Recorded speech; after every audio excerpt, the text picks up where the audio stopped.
अगर मैंने अपने शब्दों से और अपनी सोच से किसी को डिसअपॉइंट किया है, मुझे खेद रहेगा। I take my words. उत्तर भारत की हिंदी पट्टी में एक कहावत है। कहावत ये कि इसी मुंह से निकलने वाली बातों के लिए आदमी पान भी खाता है और जूते भी। ऐसी कहावत वाले उत्तर भारत के एक राज्य में चुनाव हो रहे हैं। राज्य का नाम है हरियाणा। देश के तमाम हिस्सों की तरह यहाँ भी आबादी का ज्यादातर हिस्सा खेती किसानी पर निर्भर है। इस हद तक निर्भर है कि इन्हें खेती से ज्यादा छेड़छाड़ पसंद नहीं। शायद इसी वजह से केंद्र की नरेंद्र मोदी सरकार जब 3 कृषि कानून लेकर आई तो पंजाब के किसानों के साथ हरियाणा के किसानों ने भी दिल्ली के बॉर्डर्स पर डेरा डंडा डाल दिया। अब आप कहेंगे कि पान और जूते की कहानी के नायक किसान कैसे बन गए? दरअसल इस कहानी के नायक किसान नहीं है। इस कहानी के मुख्य किरदार हैं मंडी से बीजेपी की सांसद कंगना रनौत, अन्य किरदारों में आरएसएस के मुखिया मोहन भागवत, बीजेपी अध्यक्ष जेपी नड्डा, अयोध्या से हारे बीजेपी के सांसद लल्लू सिंह, बीजेपी के पुरी से सांसद संबित पात्रा से लेकर स्वयं पीएम नरेंद्र मोदी तक हैं। लौटेंगे कहानी के मेन प्लॉट की तरफ, जोड़ेंगे कुछ और किरदार, लेकिन जल्दी से किसानों के प्रदर्शन के फ्लैशबैक से ये कहानी शुरू करते हैं। तो हुआ ये था कि 9 अगस्त 2020 को किसानों ने दिल्ली को चारों तरफ से घेर लिया। 11 दिसंबर 2021 को समाप्त होने से पहले ये विरोध प्रदर्शन 1 साल 4 महीने और 2 दिनों तक चले। दरअसल जिस दिन ये प्रदर्शन समाप्त हुए उस दिन सुबह सुबह अचानक से खबर आई। खबर ये थी कि 3 कृषि कानूनों को वापस लेते हुए पीएम नरेंद्र मोदी ने किसानों से माफ़ी मांगी है। पीएम की माफ़ी और 3 कानूनों को वापस लिए जाने के बाद ये किसान धीरे धीरे अपने घरों को वापस होने लगे। लेकिन इनमें से 700 से ज़्यादा किसान कभी अपने घरों को वापस नहीं जा पाए। वो इस वजह से कि इन प्रदर्शनों के दौरान उनकी मौत हो गई थी। करीब 3 महीने में इस पूरे घटनाक्रम को 4 साल पूरे हो जाएंगे। हालांकि मानने वाले अभी भी मानते हैं कि किसानों के जख्म अभी भी भरे नहीं हैं और वो अभी भी बीजेपी से नाराज हैं। और उनके भरते जख्मों पर मिर्च रगड़ने का काम किया है कंगना रनौत ने। सुनिए कि कंगना ने कहा क्या है। मैंने ये सुझाव दिया कि किसानों को फार्मर्स लॉ वापस लाने का प्रधानमंत्री जी से निवेदन करना चाहिए। मेरी इस बात से बहुत सारे लोग निराश हैं और डिसअपॉइंटेड हैं। मुझे ये बात भी ध्यान रखनी होगी कि मैं अब एक कलाकार नहीं, भारतीय जनता पार्टी की कार्यकर्ता हूँ और मेरे ओपिनियंस अपने नहीं होने चाहिए, वो पार्टी का स्टैंड होना चाहिए। तो अगर मैंने अपने शब्दों से और अपनी सोच से किसी को डिसअपॉइंट किया है, मुझे खेद रहेगा। I take my words back. Kangana ने खेद तो जता दिया, लेकिन राहुल गांधी मानने वाले कहाँ हैं? सुनिए कि वो पीएम मोदी से क्या सवाल कर रहे हैं इस पूरे मुद्दे पर। एक बार सुन लेंगे तो पिछले 10 साल की पूरी लिस्ट पर बात होगी। ऐसे बयानों पर बात होगी जिसने बीजेपी के नैया को डुबोने का काम किया। सबसे लेटेस्ट झटका तो 2024 के लोकसभा चुनाव में ही लगा, लेकिन हरियाणा इलेक्शन से ठीक पहले आए कंगना के बयान के बाद तो यही लगता है कि कोई सीखने को तैयार नहीं है। सुनिए कि राहुल गांधी मोदी जी से पूछ क्या रहे हैं। उनके एक सांसद ने किसान कानून, जो काले कानून थे, उनको रिवाइव करने की बात की है। मोदी जी, आप क्लैरिफाई कीजिए, आप इसके खिलाफ हैं या आप फिर से बदमाशी कर? क्या वो किसान के कानून रिवाइव करेंगे या नहीं? और अगर करेंगे तो फिर मैं आपको गारंटी दे रहा हूं कि इंडिया गठबंधन पूरा इनके खिलाफ खड़ा हो जाएगा। 700 लोग शहीद हुए हैं, उनकी याद करनी है, उनकी रिस्पेक्ट करनी है। मोदी जी ने 2 मिनट मौन नहीं रखने दिया था, हम ये कभी नहीं भूलेंगे। 2 मिनट का मौन, पूरा खेल इसी का है। हर पार्टी के नेताओं को यही सीखने की दरकार है। लेकिन अब जब यहाँ कंगना के बयान से बीजेपी हिट विकेट हुई है तो इसी पर बात करते हैं कि अपने ही बयानों और नारों से बीजेपी का कब कब नुकसान हुआ। इसके लिए बहुत दूर जाने की दरकार नहीं है। 4 जून को लोकसभा चुनाव के नतीजे आए। इस चुनाव से पहले बीजेपी ने अब की बार 400 पार का नारा दिया था, लेकिन 400 की जगह पार्टी 241 पर ही सिमट गई। 241 सीटें आई और 2014 के बाद पहली बार लोकसभा में बहुमत से दूर हुई पार्टी की इस दशा के लिए 400 पार के नारे और बीजेपी के नेताओं के बड़बोलेपन को एक बड़ा कारण माना गया। दरअसल 400 पार वाले नारे पर विपक्ष ने एक बड़ा सवाल खड़ा कर दिया। विपक्ष ने कहा कि केंद्र में सरकार बनाने के लिए तो महज 272 सीटों की ही दरकार होती है, इनको 400 पार क्यों चाहिए? क्या ये संविधान बदलना चाहते हैं?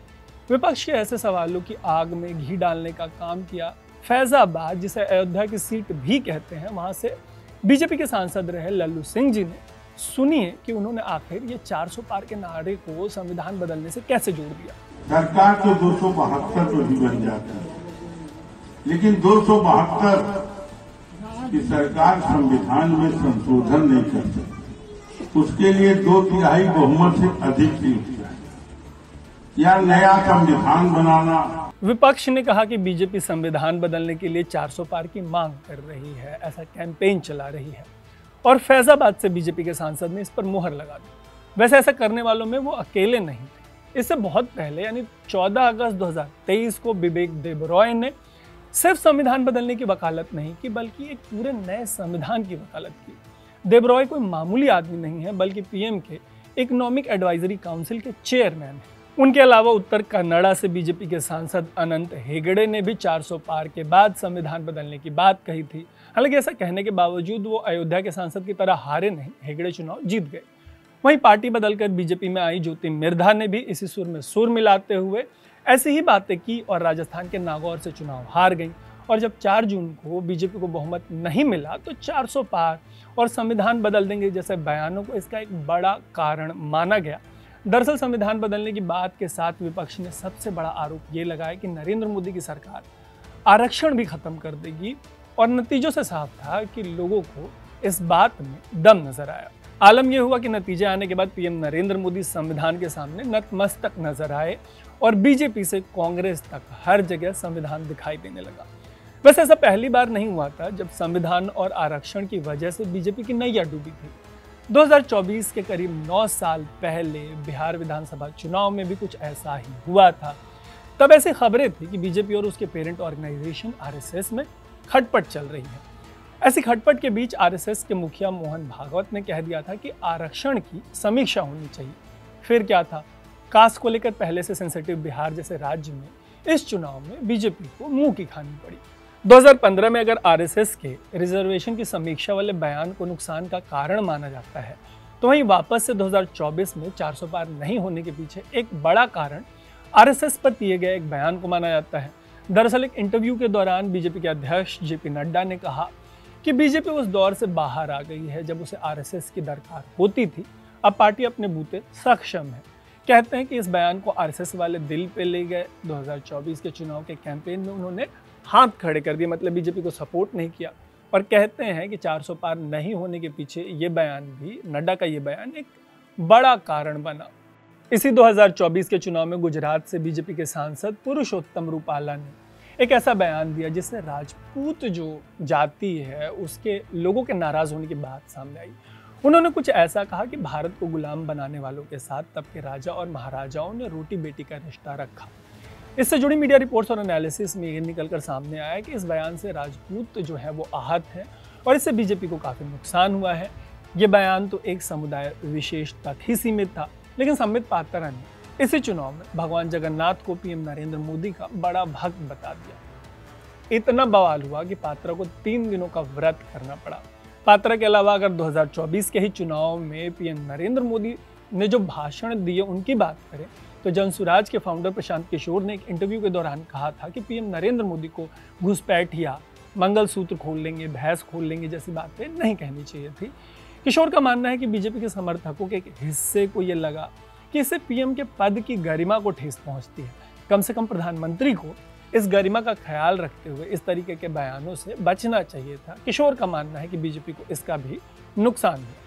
लेकिन कुछ चुनावों में इससे भी बहुत आपत्तिजनक बातें हुई, जैसे कि 2020 के दिल्ली विधानसभा चुनाव में अनुराग ठाकुर ने कैंपेन के दौरान जो बयान दिए थे या बयान लगवाए थे वो एक बार सुन लीजिए। देश के गद्दारों को पीछे तक आवाज आनी चाहिए, गिरिराज जी को सुनाई दे। देश के गद्दारों को। वैसे जो लोग स्टोरी देख रहे हैं वो तो यही कहेंगे, बीजेपी समर्थक, कि ठीक है कि कंगना के ताज़ा बयान की वजह से सिर्फ बीजेपी की बात हो रही है। लेकिन जो बीजेपी समर्थक ये स्टोरी देख रहे हैं वो तो यही कहेंगे कि ठीक है कि कंगना के ताज़ा बयान की वजह से सिर्फ बीजेपी की बात हो रही है, लेकिन बाकी पार्टियों का क्या। तो शुरू करते हैं बाकी पार्टियों का भी और दिखाते हैं आपको वो बयान जो हमेशा के लिए कई बड़ी पॉलिटिकल पार्टीज के गले की हड्डी बनकर रह गई। मेरी लड़के हैं, गलती हो जाती है, ये 100 टन माल है। ये नीचे का जो अंडरवेयर है वो खाकी रंग का है।